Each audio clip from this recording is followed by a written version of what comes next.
this is not easy. I think people want to hit the easy button in everything that we do. We have to condition our minds. Mental toughness is not easy. People think, oh, I have mental toughness. You have to condition your mind. Your mind is the most powerful weapon that you have. It's a muscle. So Ed, you and I, we can work out our muscles, but the reality is this is a muscle that far too often people don't condition that muscle. So I've conditioned it to see my mother's name, but then I've conditioned it to write down and to deeply connect to the burn. Once I do those two things, it's go time.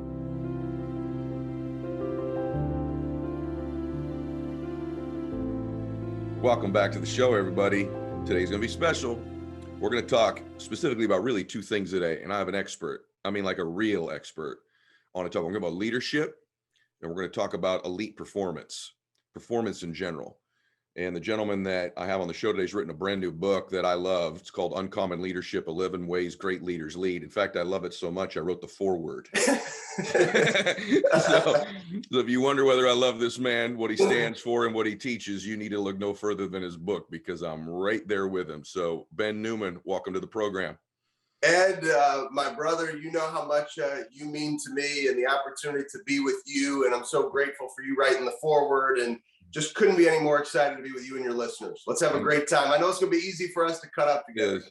I don't have to prepare for this one at all because we're good friends. And I got to tell you guys, the thing, about Ben is not only is he remarkable, but he's worked with some of the top leaders in business and sports in the world. And so he's got some insights that, really nobody I've had on the show before can give you. And so there's a lot to unpack with you, brother. First off, his book is blowing up, just so you all know. And if you get a chance to go get it, you'll be glad that you did. But I want to ask you a question just to begin with on the leadership side, because we'll do leadership and performance today. You work with some of the top leaders in every single industry. If you guys don't know, he's the performance coach for Alabama, their football program. I read this. Is this right, Ben? 18 national championships. Is that right? 18 national championships. And I've been there 4 years, which is a long tenure for somebody with Coach Saban. So I feel blessed every time I'm in the building. What have you learned from him? Like, a couple takeaways. What separates him? He's, I've had Dabo Sweeney on my show recently. Urban Meyer's a dear friend, so I'm not going to rank these guys, but, he's in the conversation as the GOAT, if not the GOAT. What have you learned from him that maybe surprised you when you got up close and personal? 3 words: be the example. And whether it's the game of football, whether somebody's leading in a boardroom, whether somebody's leading in a classroom, I believe that you have to be the example. And Coach Saban is knocking on the door of 70 years old. And I actually go to training camp here in 2 days, my 4th training camp with the team. And you will see him sprint in between drills. Really? Not like walk fast, Ed. I'm talking sprint in between drills. If your 70-year-old head coach is sprinting in between drills, what's the expectation of the player? So he believes you have to be the example to lead the people that really, for him, he believes it's a blessing to have the opportunity to lead these young men. Yeah, now that's incredible. By the way, maybe I should be sprinting in my business meetings. Maybe I need to do it. But the other thing you were sharing with me about him, obviously standards. I think people think they have high standards. Like, I thought I trained really hard until I started training with world-class bodybuilders and athletes. And I'm like, okay, compared to what? And oftentimes I'll have business people say, hey, man, I work really hard. I usually say, hey, come spend a couple days with me. Let's see how hard you work, right? But in his case, you were telling me something about, he said about, we were going to do this drill. We were going to practice this, not until we get it right, but I even higher standard than that. You entrepreneurs, you business people, you athletes, listen to what he's going to tell you is Saban's standard that he's learned. Yeah, so the standard is, and if everybody were to come to practice with me next week, this week, you would hear him say, we don't do things until we get it right. We do things until we can't get it wrong. Gosh, it's mind-blowing. And oftentimes his messages are so simple, yet they're so profound. And he's a master of saying something that applies to everyone. A lot of times, even me, and I'll get a little long-winded, right? I like to talk. Yes. And he will say things that are simple, yet it applies to the walk-on who may never see time on the field, all the way to Bryce Young, who will be our new, starting quarterback this year. I mean, it's incredible the discipline that he has to understand how to communicate. How does he, and we won't talk about Saban the whole time, but you've seen this leaders. One of the things that leaders get, I call it like leadership fatigue. they're always trying to come up with new things all the time to say, rather than, I think leadership's about finding new ways to say old things. And so how does that standard's nuts. Like, the whole world has Alabama's target, right? The target is on Alabama's back from the entire world. What does he do? That standard of, we're going to do this until we can't get it wrong. What does that look like? Is it intensity? Is it yelling? Is it do it again? Is it do it again? Is it encouragement? Is it all of the above? Does he push every emotional button? How do you do that? It really starts with off-season training, right? There's an expectation. Here's the way that we do our off-season training. So if somebody goes off sides, let's say we're in February and we're in our fourth quarter training, that's conditioning, right? Is everybody listening? Conditioning in February for football games that are going to be played in the fall, and you just probably won a national championship in January. And if somebody goes off sides, Ed, he's the first one to blow the whistle, hands on his knees, saying, whoa, whoa, whoa. The way you do one thing is the way you do everything. If you go off sides in this drill in February, it's a 10-yard penalty in November, and it might cost us the game. And so he's conditioning his athletes to not just physically perform, but to understand that you have to think about your actions. So he combines the mental and the physical to allow athletes to realize how much they really have deep down inside. So do you, by the way. And it segues perfectly. So the mental and the physical, I get asked often, what are some of the keys to staying positive, optimistic, high energy? For me, a lot of times it starts with my body and my routines. What I said about Ben in the foreword of his book is, Ben is the example. He's incredibly ritualistic and disciplined in his approach, particularly in what he does sort of in the mornings too, and the longevity, like your streak of doom is bananas. So give us some insights, because you've been around the top guys. So you've sort of formulated sort of a routine that you do in the mornings that I'm sure some of this is adopted from people that you've known that are elite performers. Tell them a little bit about your routines and your disciplines and your consistency with them, and why you are so consistent.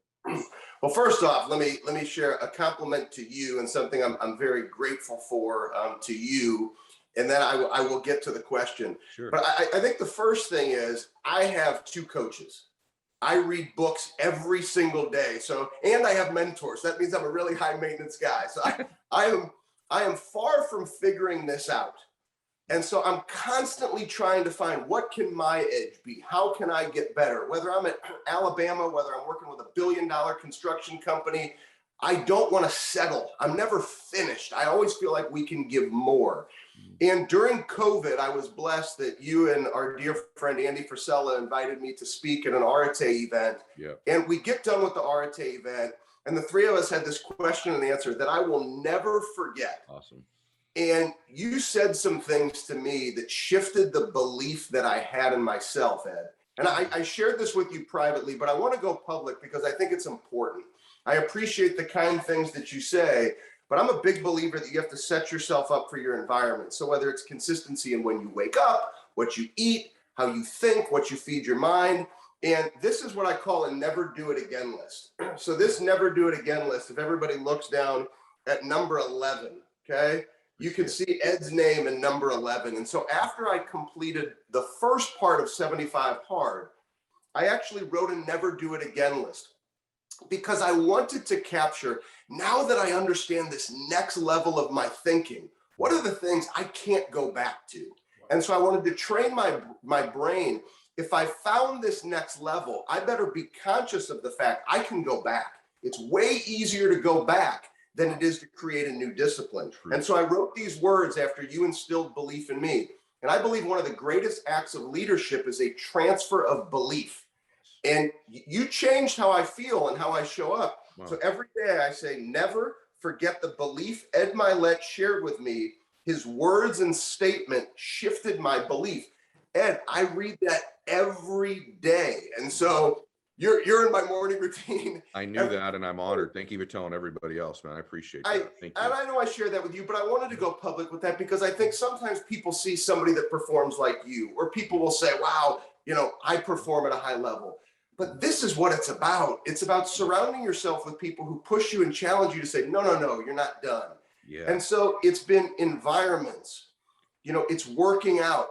If we know that working out causes us to release our endorphins, to feel great about ourselves, to feel confident, why would you choose to not work out? So for me, that's been a big part of my morning routine, whether it be working out, putting my head in a book that means a great deal to you and I every single morning, preparing our team who helps me get to the next level. I don't do this by myself. We have a great team. And so there's a very disciplined routine that I believe causes me to show up when you hear that ding, ding, ding for the day to start, and I'm ready to take it on. And mentally, if you bring me adversity, I'll run right at it. You bring bananas level energy to stuff you do. And I want people to get some insight. Is that something you have to work at? I mean, are you conscious like, okay, I'm about to do a show, I'm about to give a talk, I'm bringing monster energy? Or is that something you're naturally that's just the way you're wired? Why do I ask? Before you answer, I want to tell everybody why I asked that. I don't think most people are conscious that you are always making people feel something, one way or the other. And most people are completely oblivious to what they're making people feel. They're not only not self-aware, they're not even aware of what they're making other people feel, the energy that they put on. So is this just you, or is this something you've worked on to build that is now you? Ed, this is me. In fact, I'll tell you a funny story. I've never told this story in an interview, and this may have to do with the fact that a buddy of mine is raising money for an illness that his daughter struggles from. So it's top of mind because it just happened, and he set me up with this interview in Chicago. I'm talking over 20 years ago, and I go to this interview and I get done, and his boss interviews me, and the feedback was, this guy was way too prepared. That was fake. There's no way anybody has this energy. And it was for ADP. And my buddy said to his boss, he's like, that's him. Like that's the way the dude was in high school. Like he's just wired that way. Awesome. And the guy goes, no possible way he put on a show for me. And so for me, it's one of those things, that's the way that I've always been. And I think a lot of it comes from my belief. And I had to go through a lot of pain and challenge in my life to understand this. We only get one day. I've got the day that's in front of me. So for me to waste it, and look, my days aren't perfect. I have challenge, I screw up. I try to be the best husband I can be. I try to be the best father I can be. I try to be the best. Doesn't mean I'm perfect and I don't mess things up. But I've only got one shot every day, and I'm going to bring my best. That's why I love you. I think that everyone listening to this, I want you to start to ask yourself, what do I make people feel when they're around me? Because Ben makes you a lot of things. One-on-one, I'll just tell you, in a group, he brings great energy, brings belief. Ben has an ability to make people feel good about themselves, to have belief. This is something that all great people have. I'm just telling you. And you can have that when you're quiet. You can do it with a look. You can do it with a glance. You can do it with a text. You can do it with an email. You can do it with a video, spoken word. But you need to start to harness a little bit more the control and the awareness of what you're making other people feel when you're in business, sports, family, every aspect of your life. So I want to ask you about this. There's this thing beneath there for you that no one's ever phrased this way, that you phrase the best, which is the burn. And this is, when I think of you, I think of a good man, I think of discipline, I think of somebody I love, and then I think of the burn. It's the kind of the next thing that I think of with you. And for my audience who's not familiar with you, or even people who think they know what that means, what's the burn and why is it so important that people figure that out? So I believe there's a lot of speakers and coaches that do work that we do. And they spend a lot of time talking about why and purpose, which are incredibly significant and important. But I believe they forget the underlying burn or fire that lies inside of everybody. And it's actually that burn that ignites your why and your purpose that then causes you to take the necessary action to be your best one day at a time. And that's how I define winning. Whether I'm working with somebody one-on-one for coaching, whether it's a big corporation, whether it's Alabama football, Kansas State football, I just want people to look in the mirror at the end of the day and say, today I gave it my very best. And in the morning, I was connected to that fire that caused me to pursue that. And that fire comes from challenge and adversity that you've been through. It could come from pain. It could come from loss. It could come from somebody who's made a sacrifice for you to have opportunity in your life, all the way to, it might be something short-term that you want to fight for in your current state. Because many people may not be through the adversity and challenge that I've been through. And a lot of it I would never wish upon anybody. But it might be this short-term, I'm going to attack this, which gives me this burn that ignites everything else. And most people know what this is. And I remember the same Arete event. It was a blessing for me to warm up the stage for our friend Marshall Falk. And I had asked you and Andy, like, can I stay on to listen to Marshall? And if you remember, you forced Marshall. You were like, Marshall, don't be humble. Yeah. Talk about the room of the room of the room of the room that you're in the Hall of Fame. And if you remember, he said, Ed, there was always something just in my belly. He's like, I don't even know what you call it. It's just it. It's it. And it's in my belly. And I had to do something with it every day. And you guys don't know this, but I was yelling at the screen, it's the burn, Marshall. It's the burn. But so I think a lot of people, they know it's there, but I don't know if people understand the importance of connecting to it. Yes, exactly. What do you mean by that? Yes, exactly. Dang it. So once again, back to environment, okay? Many people may or may not know, you can actually name your alarm. So my alarm, I don't put it by my bed. Why would you condition yourself to put something as important as what's going to help you get up in a place where it's easy for you to make an excuse, right? So my phone is across in another room for two reasons. Number one, I have to physically get out of bed. And number two, Amy's going to kill me if that goes off for too long. So I am sprinting to turn that thing off. And the first thing I see on the screen is my mother's name, Jan Fishman Newman. My mother passed away 11 days before my 8th birthday. So if the first thing I see is Jan Fishman Newman, you think I'm hitting that snooze button? When I'm 42 years old. My mother passed away at 38. I've been given 4 extra years, one day at a time. You think I'm going to hit that snooze button? And so for me, I've conditioned myself to connect to what drives me to recognize you will not make an excuse. Man, see, I knew about mom, but I didn't know the phone piece of it. I didn't know that. And then I'll share with you, it's actually right here, same journal. Once again, it's all the environment that we set up. So one of the other things I do every morning, this is my burn journal. I write down Janet Fishman Newman legacy, uncommon amongst the uncommon. So one of the first things I do is I literally write. So to me, it's not enough. This is not easy. I think people want to hit the easy button in everything that we do. We have to condition our minds. Mental toughness is not easy. People think, oh, I have mental toughness. You have to condition your mind. Your mind is the most powerful weapon that you have. It's a muscle. So Ed, you and we can work out our muscles. Right. But the reality is this is a muscle that far too often people don't condition that muscle. So I've conditioned it to see my mother's name, but then I've conditioned it to write down and to deeply connect to the burn. Once I do those two things, it's go time. Man, unpack a few things there. Oh my gosh. I knew today was good, brother, but here we go. So one is the phone away from the bed. I do the same thing. Most people don't. Forces me to get up. I'm not going to walk all the way back and get into the bed. Number two, mom's name on there in the burn. Put your burn somewhere where you can see it all the time. The third thing is conditioning it. I've not talked about that enough, and I'm grateful that you said it. Just, you got to do it over and over and over again, guys. It's not a one-time thing. But you said something earlier in it too about most people just don't connect to their burn. If it's a pain from a childhood or something they really want, I think they're afraid to get too emotional about it. And that's the very thing that causes you not to take the crazy actions you're going to have to take to get it. You're going to have to connect to that burn because that's bigger than whatever the pain or adversity is that you're going to go through. So that's so awesome, bro. So good right there. Practical, applicable strategies. Why'd you write the book? You could have written about anything. And Uncommon Leadership is what it's titled. But why'd you do this? What compelled you to do it? What did you learn and study in these people? So, the interesting thing, and I say this very, very humbly, it wasn't just the study of these people.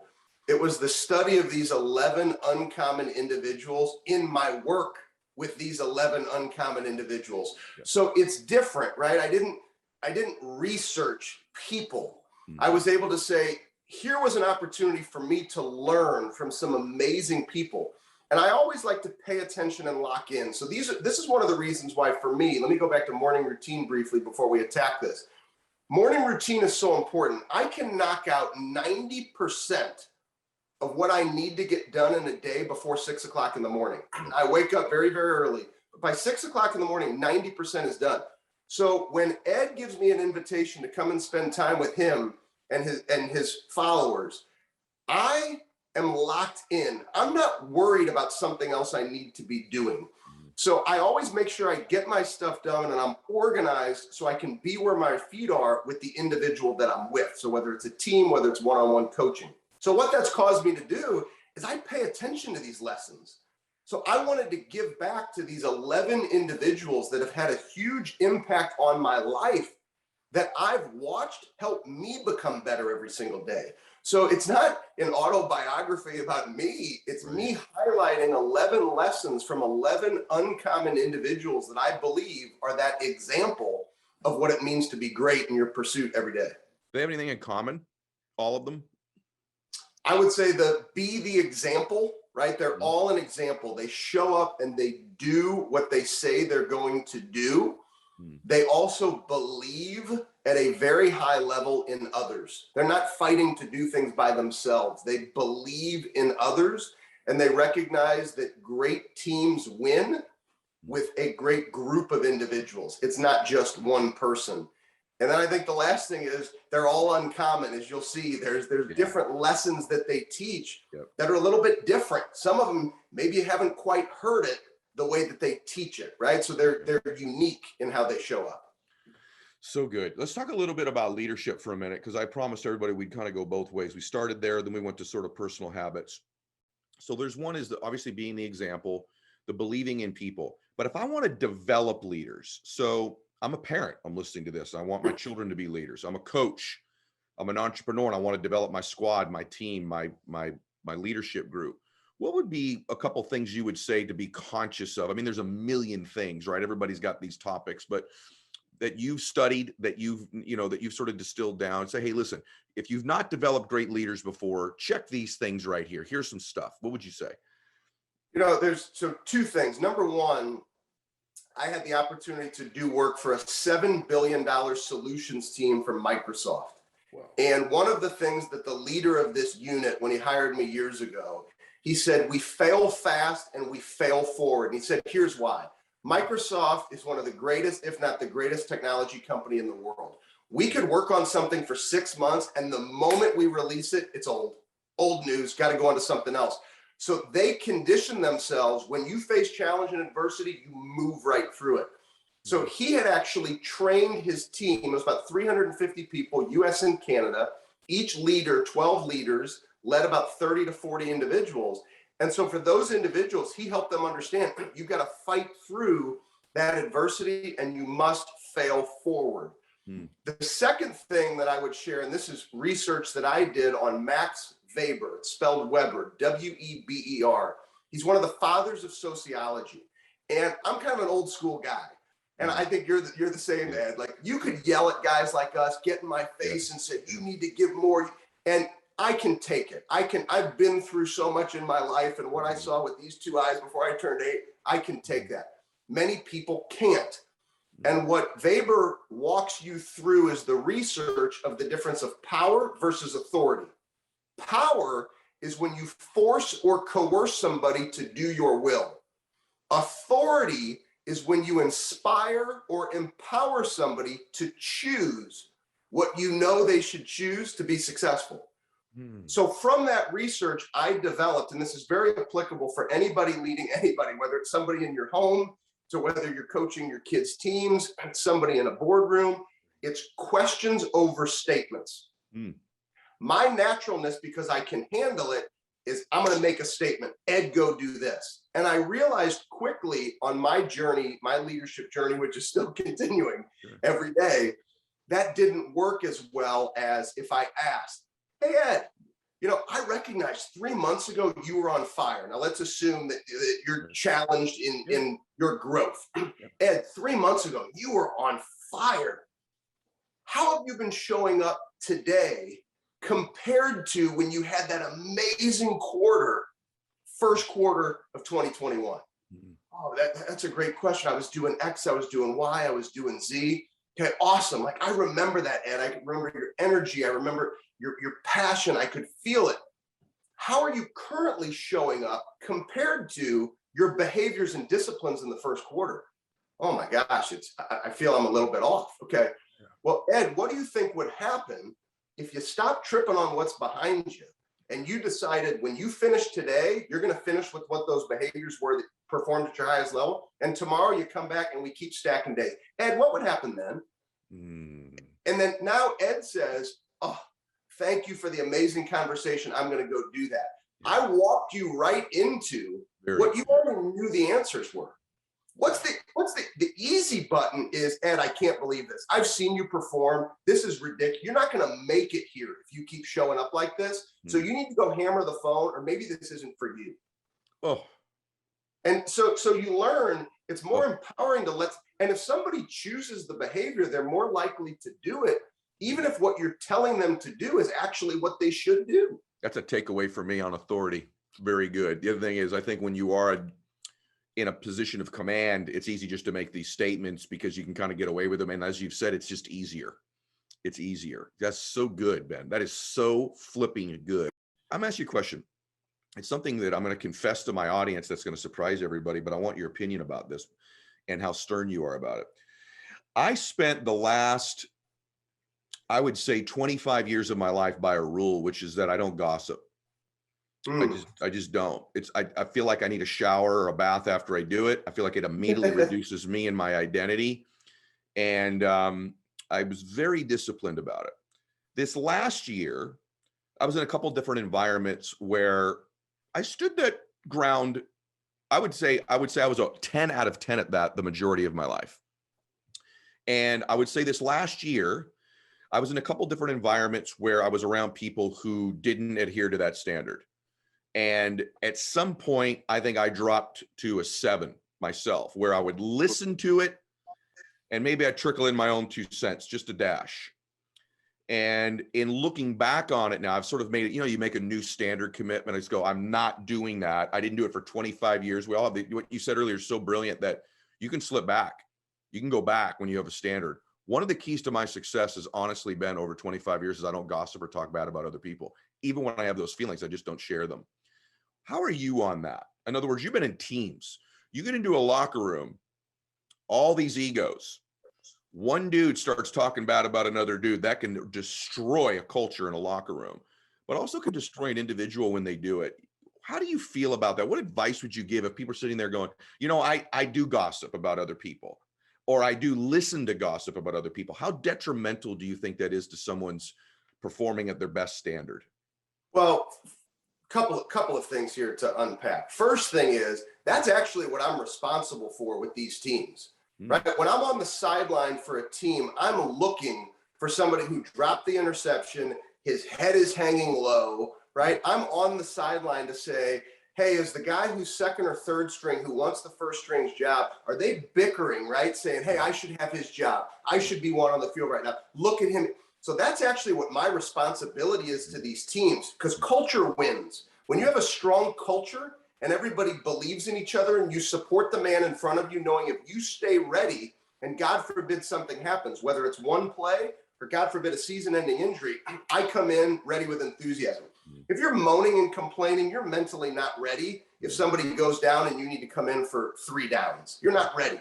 And so that's what I'm there for. And so culture wins. And so I look for those things. And I've been trained, you go and have direct conversations.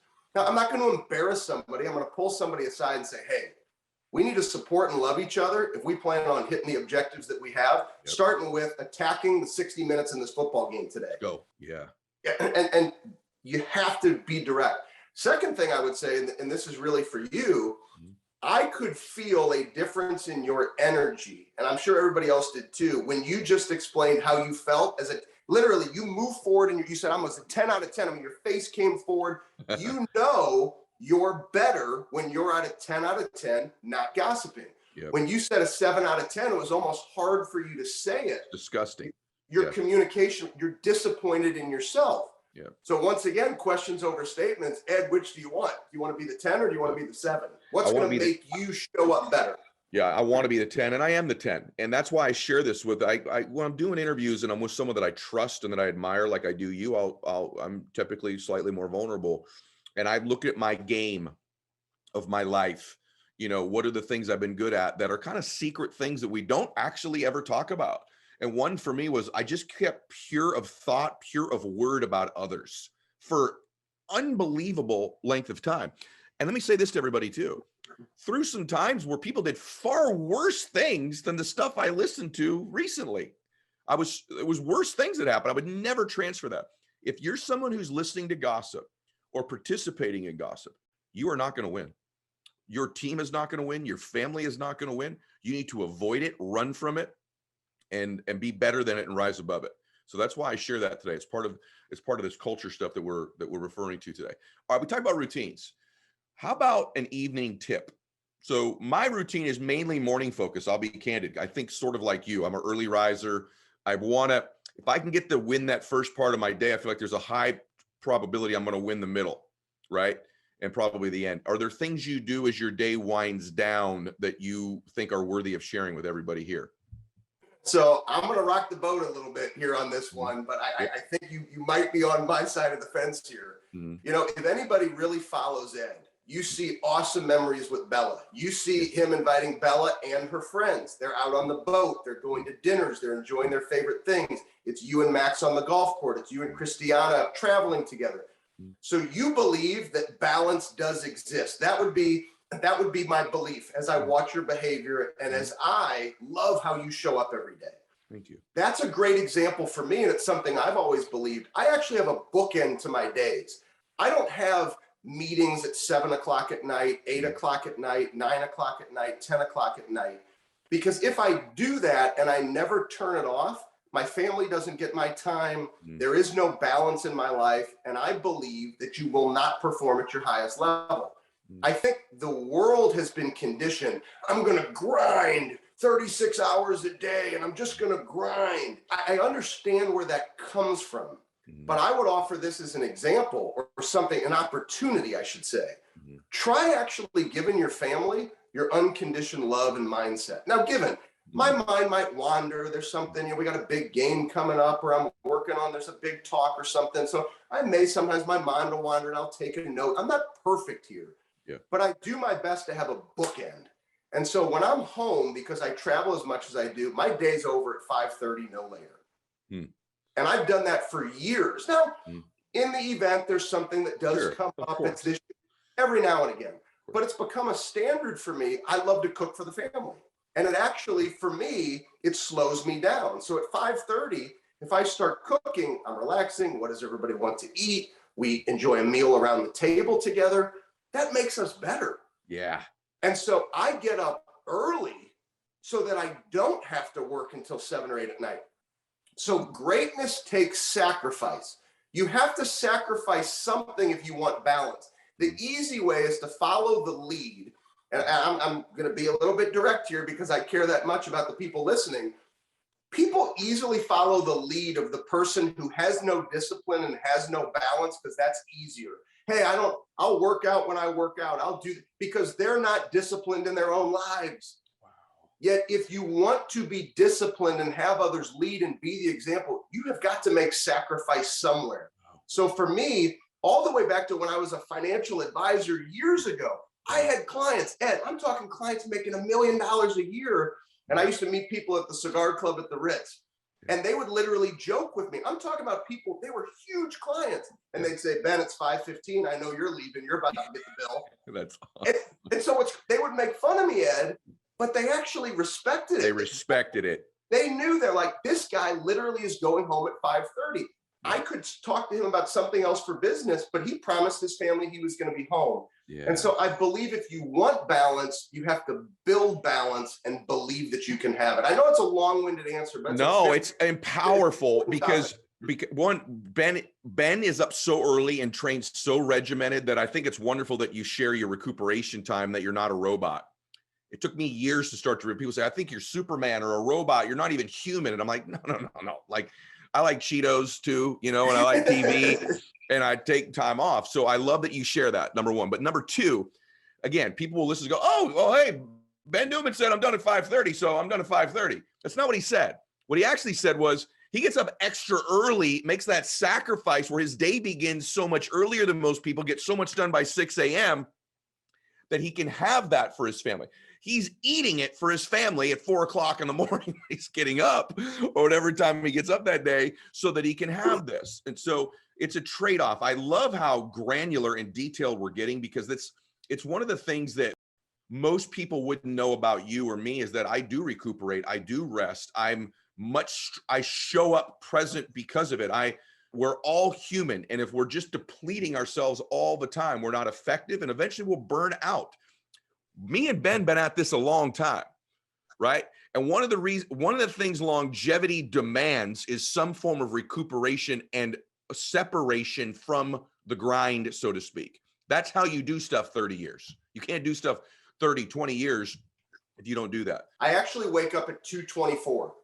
And so the next level of everybody's success is a math problem. So this is the only reason why I'm stopping on this point. Yeah. Look at the difference between 4 and 2:24. And I'm not condoning for anybody to do that. The reason why I get up that early is because that's how long my morning routine takes for me to wake up that early and to be done at 6 a.m. because that's when the kids wake up, for me to be present, to get them ready for school, take them to school, watch TV, make them breakfast, because I want to have that family time. So that's why I wake up that early. But the difference of, we'll just call it 2:30 to 4, is 90 minutes. Yep. Every 30 minutes, because everybody makes the excuse, I don't have time. And what I've learned is time and sacrifice, when I take them back, I win more. And so every 30 minutes times 5 days in a week is 2.5 hours. 4 weeks in a month is 10 hours. 10 hours is a work day.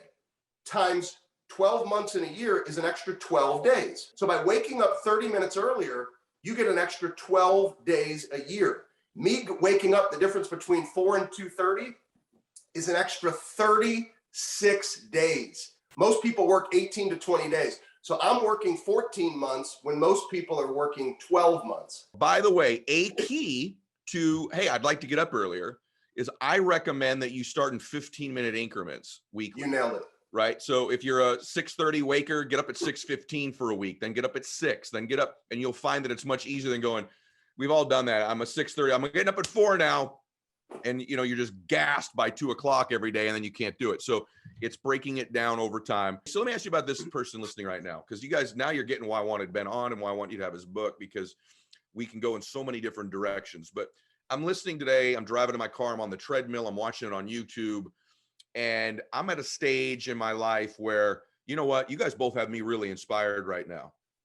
And I'm willing to make some sacrifices, but I'm in a slump, and or I'm a little bit just as at a loss. Like relationship just ended, or a business I had is not so good, or, the last 18 months has sort of just hit me really, really hard. And I'd like to start again today. I know. And by the way, everybody, you can just start again today. I don't care if you've started 1,100 different other times, you can start again. Right? You have my permission and Ben's permission, start again. I don't care if you started again January 1st, you started again last summer, start again. But if I'm starting again, where do I do, Ben? Well, if you're starting again, you have to start. Let's take 75 hard as an example, right? A lot of people, they think, oh, well, I tried it and I failed. You really only failed if you don't try again. Right? If you just say, oh, I tried it, I'm never going to, and I'm not saying everybody has to do 75 hard, but my point is, that's what happens. People try something once and they never try again. Yeah. The failure of not trying again is actually worse than maybe the beer that you decided to drink with your friends and then you couldn't check the box and you missed 75 hard. Yes. And so to me, I think you bring up a great point. You have to have a willingness to start again. And so we actually, in the book, and I've been sharing this for 15 years, I call it a prize fighter day, and it breaks down what are the things that you need to do personally, professionally, and in your service to others every day. And when you do those things, you win. And we all know what those things are, but we choose to not do them. So if you're in a season of life where it's been challenging, to Ed's point, just like he believed in me and shared that, and now I put it in front of me every day, he just spoke that into you. Stop where you are and let's build right now for you. Stop. What do you need to do personally, professionally, and of service? I need to eat right and I need to break a sweat, get a workout in. You don't have to train like Ed, but break a sweat. Number 2, you may say in sales, when I perform at my highest level, I call them points of contact rather than phone calls, text message, email, phone call. I got to make 20 points of contact. That's when I know I'm giving my best. Okay. That's your business. The service, which John Wooden used to say, can't have a great day until you've done something for somebody else with no expectation of anything in return. Do something for somebody else. So you mean to tell me that you can't wake up tomorrow, get a workout in, eat right, make the phone calls, text messages that you're supposed to make that's going to make you successful and do something good for somebody? And so I think people have been conditioned in the world that when you fail, at least I tried. I think by not starting again, that's way worse than the falling short that you already experienced. Believe in yourself and go back to the attack, because everything you need is already in you. God's given it to you, but you got to choose to take it. And sometimes he puts you through pain and failure and challenge because he recognizes you need to find your greatest strength.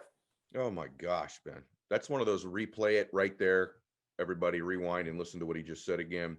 You said something about God there, which is amazing, because as you were talking, I had this calling on my heart because you said about this book that you and I both love earlier.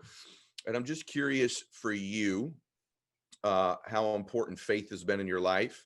And then also, is that a common trait in most of the leaders, you know, that they have some faith, whatever that faith is, and that, you know, perhaps they're willing even to proclaim it? I'm just curious if that was any of some of the things uncommon leaders have. Well, so here's what's actually pretty interesting. The book releases, and all of a sudden it shoots right to the top. It's the #1 Christian leadership book, and it's actually maintained #1 Christian leadership book. That's awesome. Since the book came out a week ago, it stays there. And the publisher didn't even select that as a category for the book. That's yet there awesome. Amen. There are 3 chapters in the book that strongly reference the beliefs from a Christian-based platform that some of the leaders have. One of which is our dear friend, Jon Gordon. Yeah. John has actually mentored me since 2008. He led me to Christ. We're both born Jewish individuals that accepted Christ later on in life. So we're Jews for Jesus. That's why you like me, because I'm duly protected. You know, you'll be all right. And so there's this strong faith-based message, but yes, many leaders have it. It's not a prerequisite for leadership, but you do find that it's very common.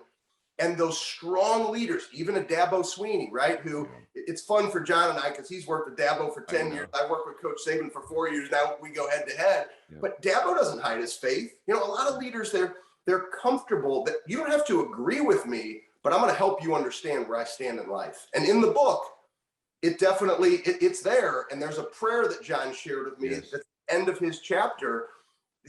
You got to let people know where you stand. They don't have to agree with you, but as a leader, don't be fearful of letting people know where you stand. Oh my gosh. I believe that so strongly. And I'm so glad you said it the way you said it. And of course, you know that John's become a dear friend of mine. And I obviously, guys, what I feel like is if you do have faith, that it will help explain to people your moral and some of your standards that you live by.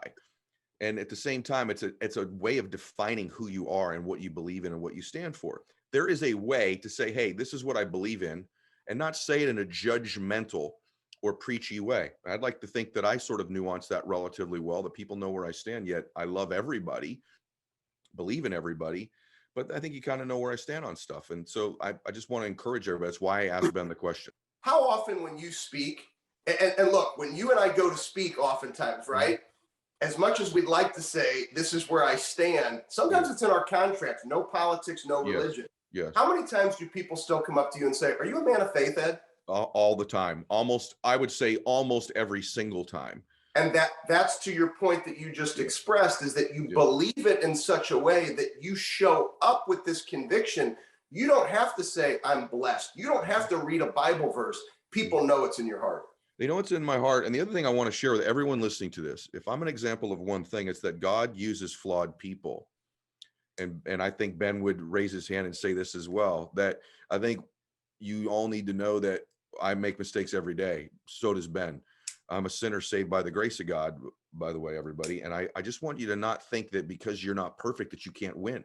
Because you make mistakes, you can't win. I think oftentimes people think this mistake, this decision, this judgment, this thought I have disqualifies me from being successful. I'm going to be punished with failure because I'm human. Nothing could be further from the truth. You're not going to be punished with failure because you're a human being who makes mistakes. But having a faith that allows you to reflect and maybe even repent to some extent or grow in it is a wonderful experience to have when you do make those mistakes, is what I would say to everybody listening to this. All right, final question for you. I wanted to draw a distinction on leadership for a minute. So you've been around great coaches who you've named, leaders, business and otherwise. You've also, and so have I, been around business leaders that weren't so great, coaches that weren't so great. And so without naming them, what are some of the biggest differences between the great ones and the ones that you go, wow, this culture here, big problem. What do you see? And there's probably some subtle things that will be invisible to most people. What are those differences? I was with a leader. I've never told this story. And you know, sometimes somebody asks a question, it hits you. Yeah. This was probably 10 years ago. And I was being, maybe even longer than that, interviewed for an opportunity to speak. And it was a top 5 accounting firm. And I was with the leader of the firm, and we're in his office and we were talking. And he kept referring to our. And then I saw on his light switch, it said my versus our. And I said, what does that mean? And he said, in our culture, he goes, you never hear people say my client, my assistant, my this, my that. He said, everything is our. They're our clients. It's our company. It's our team. A member of our team will be reaching out to you. And I learned a really powerful lesson because it stopped me in my tracks. At that period of time in my career, I would have said, my assistant is going to reach out to you. And nobody does this with any ill intention, but I don't own my assistant, right? I don't own this member of my team. And so what I learned from him that day was the power of our, and he took it further. He said, when you speak, your team listens. So if I say my this and my that, well, that's my client. I did it by myself. If I say our team has an incredible client that we love working with, and our team always works as hard as we can to deliver for that client, it's completely different what the team hears. And so it was this my versus our. I've never shared that in an interview, but those are the little things that you learn on this journey where you're paying attention that make a significant difference. What a remarkable conversation we've had. There's literally not one wasted second. And probably my favorite thing is the last thing that you just said for me, because I have a tendency to say my this, my that, and I'm going to be more of an hour focused and verbal guy. I think that way, but I don't think I always talk that way. I hope you're still here, everybody, because if you just missed that, I feel so bad.